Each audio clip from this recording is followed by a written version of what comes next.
Last Wish weapons have been revamped and now have some crazy new god rolls to chase. I'm talking reconstruction, bait and switch, and bipod on the Apex Predator, and pairings like Dragonfly and Volt Shot on the Nation of Beasts, just to name a few. These weapons are now fully craftable, and lucky for us, Last Wish is this week's weekly featured raid. This means that we can infinitely farm red border weapons, just like we did with the highly sought after DSC weapons from a few seasons ago. So today, I'll be covering an extremely easy 1-minute red border farm that will help you guys craft these weapons in no time. I'm Above, and if you enjoyed today's video, a like and subscription would be greatly appreciated.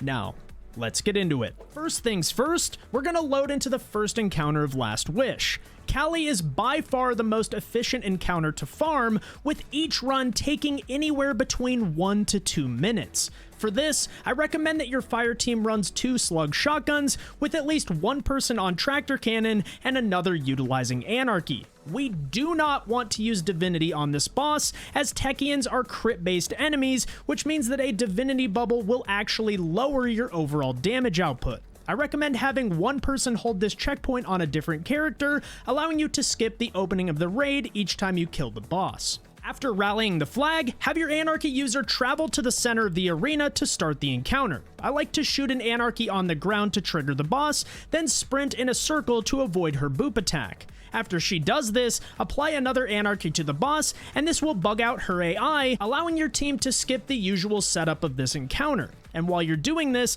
the rest of your fire team will head over to the closest plate and have one person step on once you've stuck the boss. This makes Kalli teleport towards you, at which point you'll drop a well and begin doing damage. The key here is to burst damage the boss right as she appears, which will lock her in place and allow you to deplete her entire health bar in less than a minute. And as you can see, this makes the damage extremely easy to do. No hot swapping, no pressure on hitting all of your crits. You can easily mess up a few shots and kill the boss extremely quickly. Once the boss's health bar hits 0, wait for your Anarchy to expire, at which point the boss will leave and reappear in front of you. When this happens, simply damage the boss one more time, and just like that, you've got your loot and your red border farm has begun. In the runs we did today, we basically had all of the weapons and armor drop from this encounter, which means that getting a specific weapon will probably be a bit tough, but with that said, I did have several red borders drop in less than 30 minutes of farming,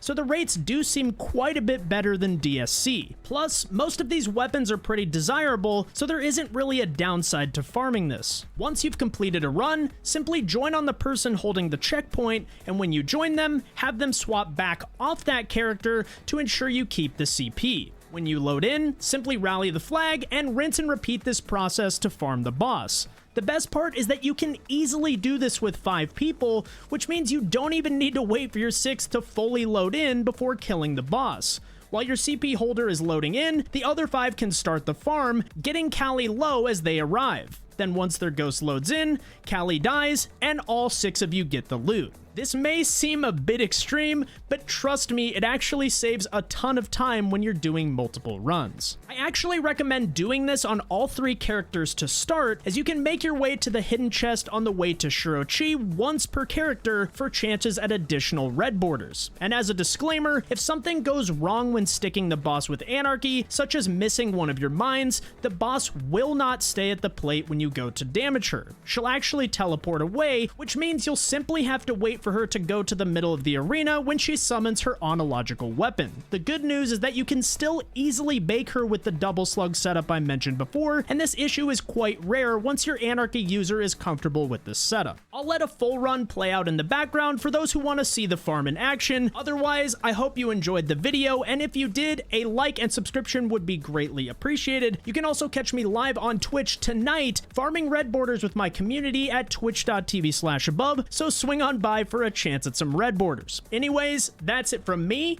Thank you so much for watching, and I'll catch you next time. Peace! You think it's a little weird to proc bait? I guess not. We did it linear. You literally just start with your... Yeah, you start with Izzy or whatever, shoot SMG. Start with an SMG, Izzy the boss, and then... Yeah, you could even start with the rocket for sure. feel like the SMG would be easier because then you just go straight into your damage rotation. You do like SMG and then Rocket, Izzy, rocket, rocket, Izzy, rocket, Izzy, rocket.